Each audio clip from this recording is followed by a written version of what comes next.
was created. So starting out right now, you might not have enough traffic coming to your website in order to do a retargeting campaign straight away, right?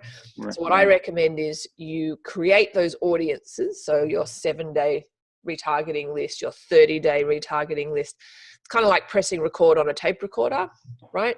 You're effectively pressing record, then you start buying traffic and those lists or audiences start populating. And then once they get enough people in them, then you can create a retargeting campaign. So the mistake that many people make is that they don't create these audiences. And so when it's such a time they are ready to start retargeting, a retargeting campaign, only then do they start creating those audiences. And it's like, well, no, you've got to press record as soon as possible to build out those audiences so they're ready to go for you when you are ready to start retargeting. People until you have a certain amount of people. Yeah. Is there a magic number for that?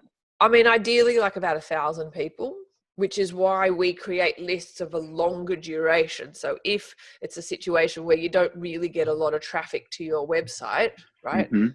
By creating an audience of everyone who's come to your website for the last, let's say 60 days, which is not ideal, but hey, you got to start somewhere, right? You will have 60 days worth of your past website visitors, and then you'll get a bigger audience as opposed to the last 7 days.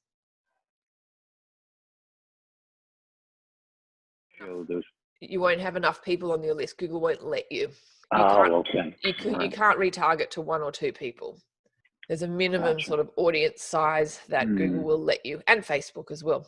You'll often see in Facebook, you know, if your audience size is less than 1,000 people, it won't actually tell you how many people are on that list. Apparently, they're concerned about privacy. Oh yeah, sure they are. Exactly. Yeah. Sure. Whatever. Yeah. All right. Thank you very much. Yeah. No worries.